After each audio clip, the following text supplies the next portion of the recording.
Chapter 20 Neronius Strikes Back. The contradiction, the dilemma, tore at his mind, grabbing at his reason, his sanity, setting it adrift in small silent streams, like flotsam floating over the edge of the cliff of time. Silverside had found the superintelligence he was looking for, and that intelligence had declared itself not human. Ariel Welsh was human, it said, and Eric Avery. Go serve Miss Ariel Welsh, it said, and find the form that would do that best. He had to yield to the higher intelligence. There was no escaping the logic. Yet he had violated the laws. He had not served humans well, and that was a thought he could not bear to face. He grabbed desperately at his reason, rolling it into a tight ball, and escaped into the all-absorbing task of imprinting on the memories he had stored of Jacob Winterson. He stood there on the table rock long after the Ceremonians had left, throwing himself deeper and deeper into the imprint, delving and exploring and testing far beyond anything he had ever done before, changing his microbiotic cells to create those of proper function and pigmentation, with which to form this time the perfect image, the bronze skin, the brush-cut blonde hair of the same fine strands, the corded neck that kept the girth of the head itself all the way to the shoulders, the bulging biceps and chest muscle, the narrow waist, the powerful thighs, wrapped beneath the skin with the heavy muscular ropes. He created the same unlined high forehead, the fine Nordic nose, the wide-set deep blue eyes, the high cheekbones, the generous mouth, the jutting cleft chin. When the imprint was finally finished, he walked to the edge of the table rock, and stood there, staring down from the escarpment at the sharp line that demarked the forest from the plain. That delineation led his eyes to the iridescent dome covering the robot city, shimmering in the sunlight, and seeming mirage-like to hang suspended above the horizon, transparent and seemingly void of any contents. He had a sudden impulse to spread his wings and glide away from the escarpment toward that dome and Miss Ariel Welsh. That was the law speaking to him, and for just a fleeting second he felt a contrary and equally powerful impulse to escape in the other direction. And then the laws reasserted themselves, and wingless, he began making his way recklessly down the escarpment, using the superhuman strength in his fingers and toes to cling to the face of the rock and scurry down it like a chameleon. As he passed down the jointed and folded stone strata exposed by the upheaval of the cliff of time, he crossed earlier and earlier geologic ages of Oyster World, and seemed himself to be carried back through the short time he had existed to his origin on another world, as though he were descending through space and time to the forest of his birth. He slid the last few meters down a steep talus of hard-packed black gravel to a flat plate of rock that slanted into the ground where the grass of the plain began. He got up and headed at a hard trot for the forest a half-kilometer away, intending to immerse himself in the lush jungle, in a familiar habitat like where he had first known being. He felt a longing for it quite unlike anything he had ever felt before. He was still 10 meters from that cool solace when one of the black-winged aliens stepped with a short wobble from the concealment provided by the dense shrubbery. "You are the one they call Silverside," the alien said. "True, I am Silverside," the robot replied. He continued toward the black alien, but slowed as the alien wobbled backward, staying between him and the forest. "I am Neronius," the alien said. "I must talk with you, Silverside." "I have already talked at length with your people, Neronius, and now I must proceed into the forest to reflect on all that I have learned." "There is so much more I can teach you, Silverside, much that would benefit you and your kind in their dealings with the Ceremonians." "I know too much now. I cannot absorb all that I have heard already. Would you have me even more at odds with myself?" "But there is much more about the Ceremonians you need to know in order to properly serve Miss Ariel Welsh. Would you throw away such an opportunity?" The alien had wobbled back under the cover of the tall conifers as they talked, leading Silverside along a path through the dense shrubbery.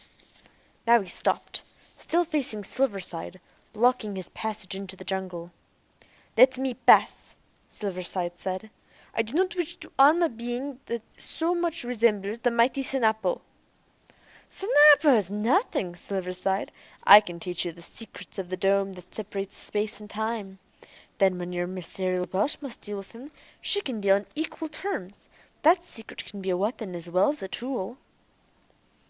Confused as he was, with Sinapo ordering him to serve Miss Ariel, it was as though Sinapo himself were telling him to listen to Neronius. "I will listen a short while then," Silverside said, "but then I must leave you." So they proceeded a little way further along the path to a small clearing alongside a brook.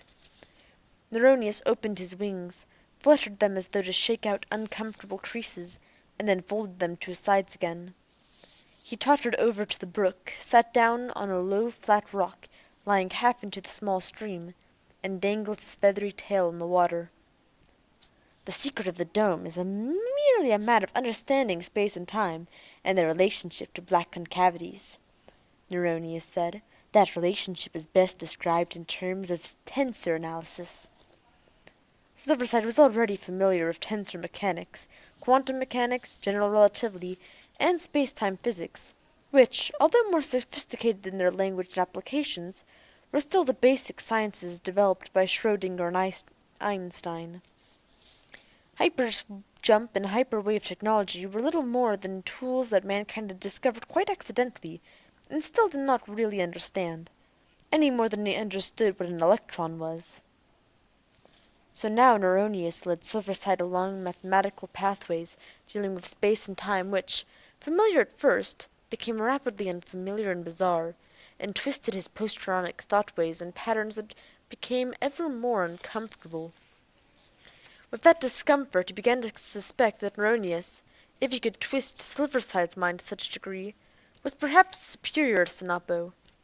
Certainly Neronius was different, and maybe it was the difference of a superior mind. He continued to record what Neronius was saying, but stopped generation of associated memory links, stopped listening, in order to pursue that intriguing comparison of the two aliens. Finally he interrupted Neronius in his lecture. "What is a human, Neronius?"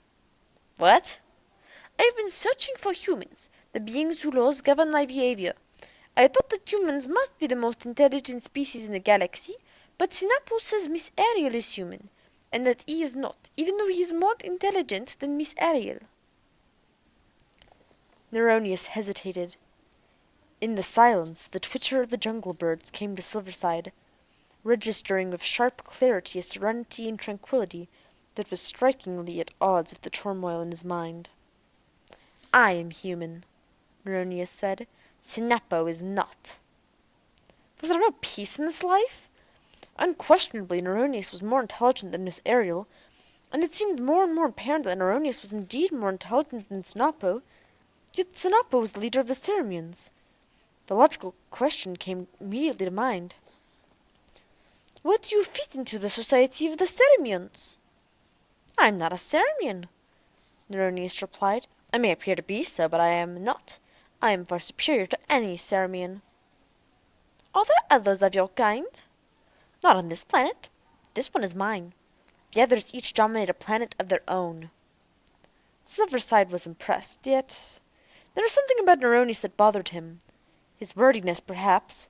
Mandelbrot bothered him that way, but there was a bother that needed not concern him. Mandelbrot was merely a robot. But Neronius was not a robot, and his words were exceedingly tantalizing and yet disturbingly, uneasily so. Mandelbrot had never made him feel uneasy. If Neronius were the only one of his kind on this planet, he had to be the most intelligent being here, if he were indeed more intelligent than Sinapo. So he was back to that simple comparison. On balance, Neronius appeared to be the more intelligent. He had delved far deeper into dome technology than Sinapo had during his meeting with the mammals. Sinapo would seem to be withholding information, as though he were not altogether sure of what he was saying. Neronius certainly did not give that impression. He seemed to be bursting with information, so much so that Silverside's post-Puranic potentials on the subject of domes were now a complete jumble. His indecision was excruciating. He had to get the question resolved. He had thought it was resolved, and arriving at that point once again after having been through it so many times had been an unsettling experience that he had accepted finally with his imprint on Jacob Winterson. Now all that ordeal seemed to have gone for naught. But how was he to get it resolved? "I must know who is more intelligent, you or Snappo. Can you suggest how that might be determined?" "I'm not interested in playing your petty games," Silver sighed. "I'm offering you knowledge that will allow you to serve whoever you please with greater efficiency. Surely you can see that." "But whom I am to serve must clearly be resolved before the service itself can take place. Surely with your intelligence you can see that." "One can train for service quite efficiently without knowing who will ultimately be served." "But how one trains, what type of service should be stressed, depends on who will be served." That seemed clear to Silverside, and if Neronius couldn't understand something as simple as that, he could not be as intelligent as he had first appeared. "You're right, of course," Neronius said, "but I find myself exceedingly distasteful and uncomfortable to promote myself at the expense of others. It makes me appear slow, I suppose. And I desire to denigrate Snappo." "You must have this question resolved, must you?" Neronius said, as a small green jet flamed momentarily in the air below his eyes. There was one piece of alien body language that Silverside had learned to read. It led an air of great sincerity to the discomfort Neronius claimed to feel. "Yes," Silverside said. "Then you must serve me. I am human, the only human on this planet, and the most intelligent of the various species that exist here, and certainly more intelligent than Snappo." That must do for the moment. Silverside could do nothing more immediately. He must try to accept what Neronius had said, but the acceptance was not something that was going to come easily. He had come to many forks in the path of his quest for humans, and each time, at each crux, the resolution of the dilemma subjected him to more agony. That conflict, repeated now in his attempt to cope with it, sent little stabs of pain shooting through his postronic brain, little stabs that congealed into a ball of pure agony, and finally could bear the pain no longer. He jumped up and fled down the path into the forest, while Neronius's shouts grew fainter and fainter. Finally exhausted, after Neronius was left far behind, he stopped. He had left the path and had been plunging through dense vegetation, ripping it out by the roots where it would not yield otherwise. He stood there, recharging his reserve pack. In the wild scramble he had used all the output of his micro-fusion reactor, and more, bleeding his reserves until he was forced to stop. Then he slowly began to transform from one imprint to the next, trying to find peace of mind, going back from Jacob to Snappo to Woolruff to Derrick and finally to Kenai, to the form which he had first known being in beast tongue. In the wolf-like Kenai imprint, using only a fraction of the output from her reactor, she began looping easily through the forest, finding and following the animal trails that had been created by the natural denizens of Oyster World.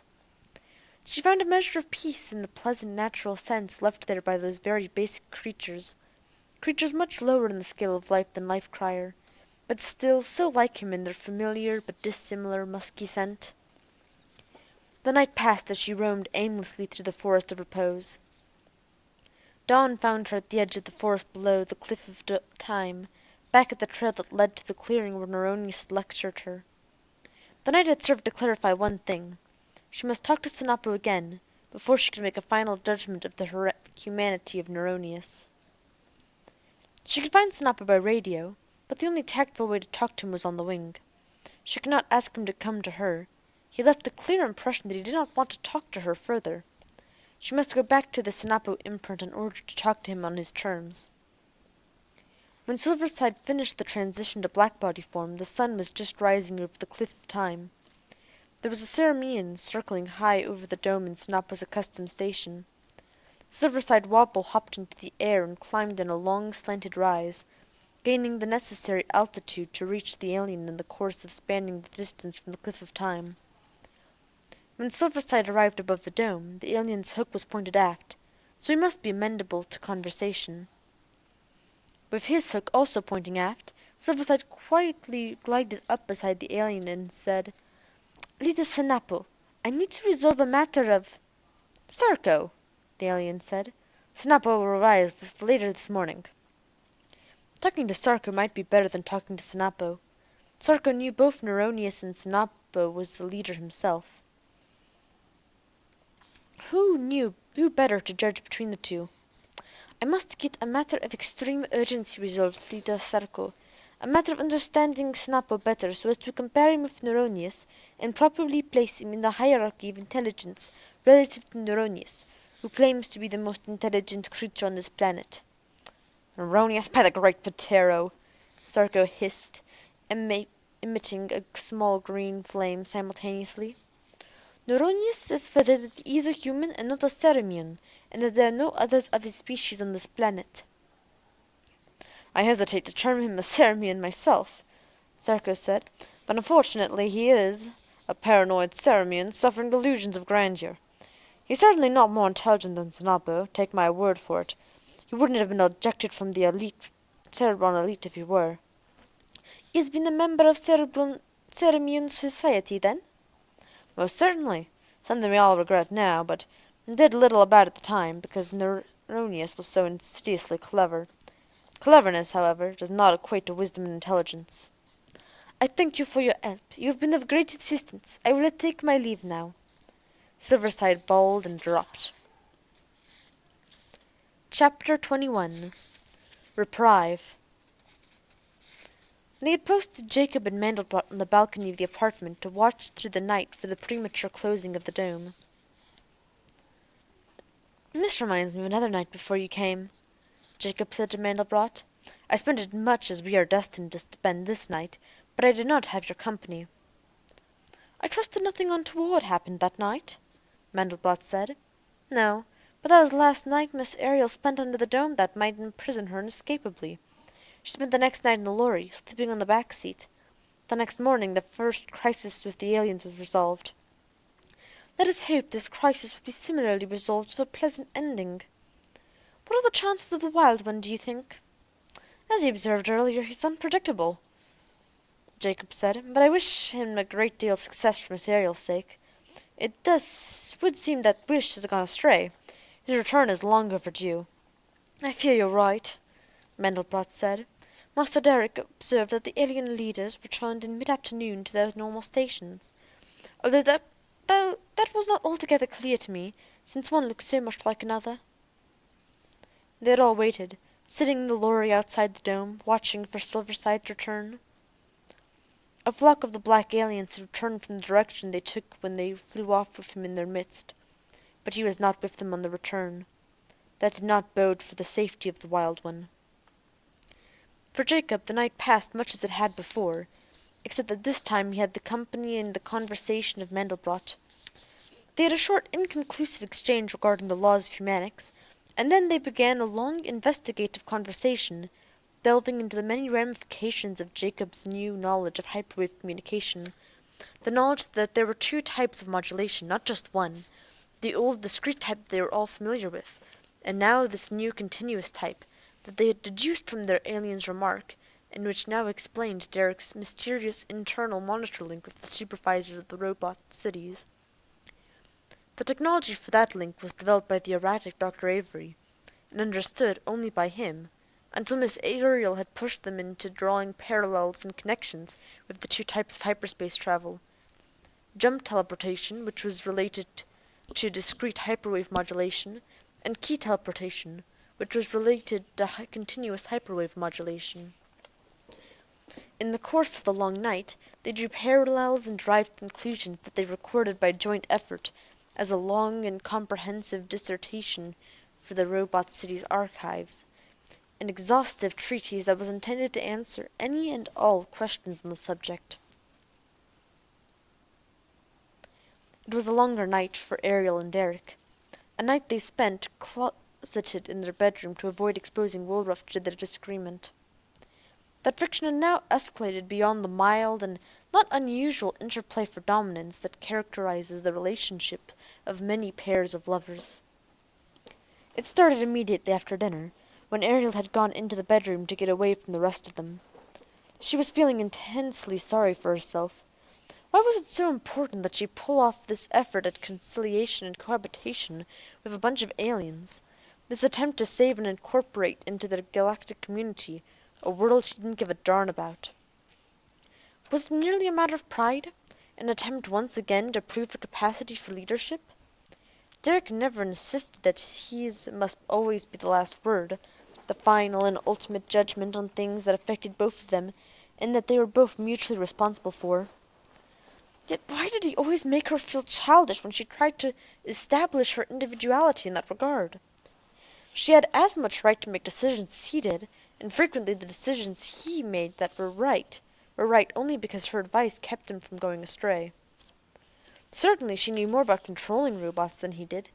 He might know more about what made them tick physically, but she knew far more about how to get the most out of them socially, even out of Mandelbrot, who Derek had created himself. Her upbringing on Aurora, surrounded by robotic servants, had given her an experience in that regard, a natural dominance over robots that could never be achieved without that easy confidence one acquires in childhood when weighted hand and foot by robots. Strangely, Derek had not had that common upbringing. One can become quite attached to them, and even treat them like pets. The intelligence of some robots can make that attachment even stronger than that for an animal pet, particularly if the robot is one of the rare humaniform creations, the kind Aurorans were so leery of. Jacob was certainly more than a pet. That thought sneaked up on her and startled her now when it came so consciously to her mind. Before Derek had come to Oysterworld, she had been feeling guilty about Jacob, about how obviously uncomfortable Derek had been in the company of that handsome robot on Aurora. Now she didn't feel guilty at all. Derek had more than overcome those odds with the robotic monster he had brought with him from the Wolf Planet. With all her skill in handling robots, she had no confidence at all that she could reliably control Silverside. And now that he had caused an irreparable disruption of the tremendous rapport she had established with the Sirmians, particularly Sinapo, Sarko had remained a small enigma, a sort of friendly enemy as best she could judge. She sensed that it was not that he disliked her, but more that he could not treat her as anything but an alien. Well, she felt the same about him, so that made them even. And now with Silverside's shenanigans, Sarko was indeed the enemy. She felt sure. Derek walked into the bedroom at that moment, and the feeling for Sarko was transferred to Derek. Except that in Derek's case the love feeling was not nearly so mild. Derek was more than an enemy lover, and one that she could not love now because he had become so much the enemy. "Come on out, Ariel," Derek said. "You've got no reason to punish Woolruff by pouting in here. Maybe you've got a case against me, and I'm not even sure of that, but you've got no reason at all to make her feel bad, too. She'd probably be more on your side than mine. After all, she's the one who bailed out your failed farm project." Ariel didn't say anything. She was sitting in the far corner of the room, burrowed into an overstuffed chair that resembled a bean-bag more than a piece of furniture, and looking out a corner window adjacent to the balcony, which overlooked Main Street. She could see Jacob and Mandelbrot standing at the edge of the balcony, looking toward the opening in the dome. "Silverside may bring the Ceremonians around," Derek continued, "but if he doesn't, we could be just as well off. We've probably got no business setting up shop on an inhabited planet. I've sort of felt that way ever since I arrived." Ariel didn't need to see it to respond, and even Ariel still didn't see any need to respond, and even less to respond to his last remark. He did have a minor point when it came to Woolruff. It was her expertise that would have made the robot farms practical, if Silverside hadn't screwed up everything. "And anyway, the robot farm project's a dumb idea," Derek added. "The city robots are just that, city robots, city planners and city builders. Trying to make farmers out of them is like trying to make a silk purse out of a sow's ear." Now he was getting personal. "You're forgetting they've already done it on a planet called Robot City," Ariel said.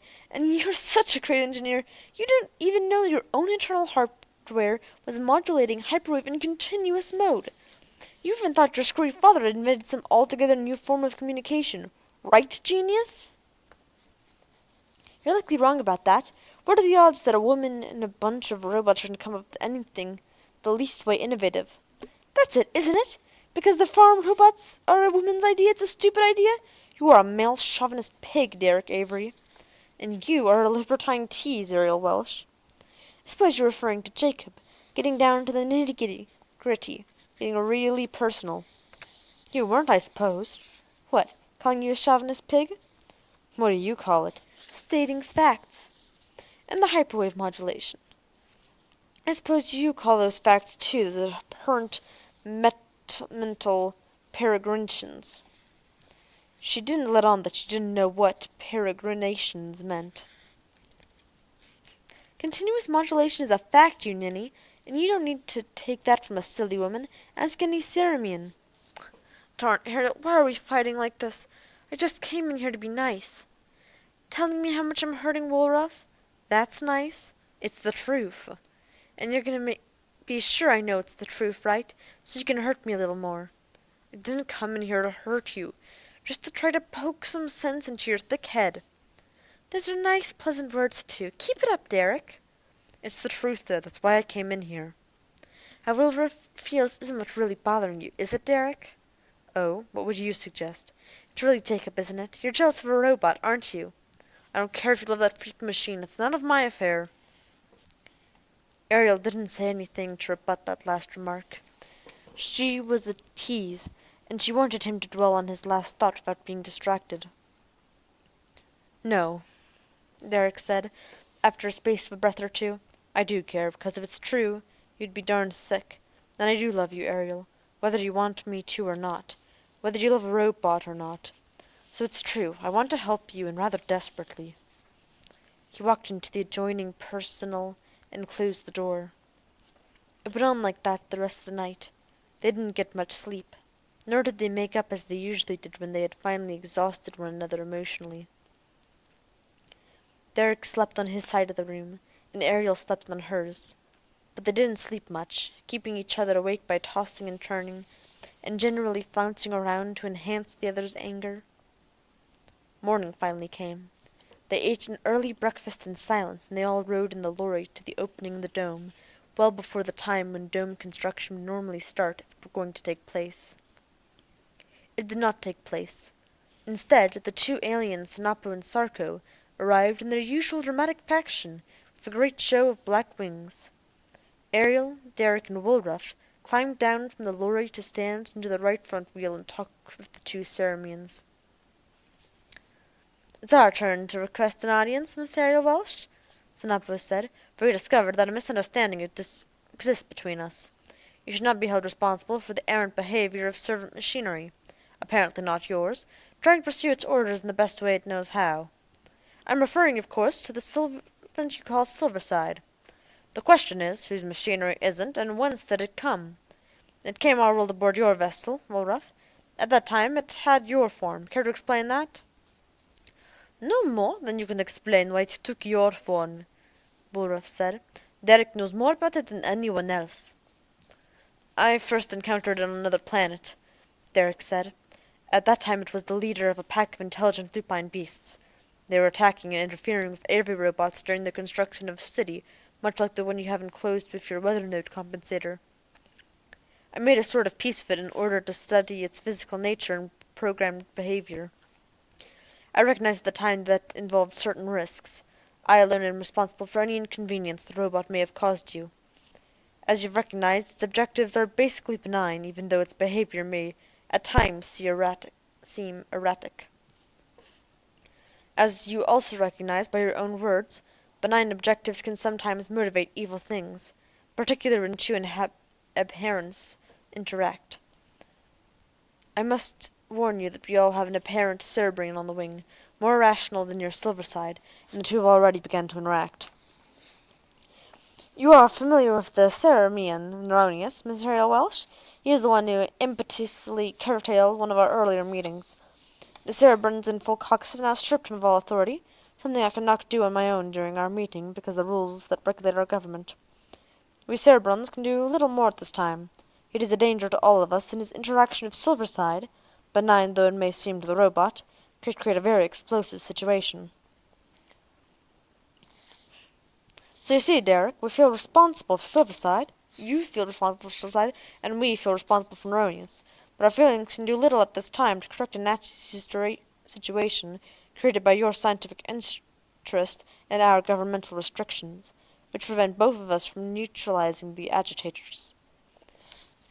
But the primary purpose of this meeting is to inform you that the compensator will not be closed, and you may proceed with the cultivation of your plants and construction of your transportation terminal.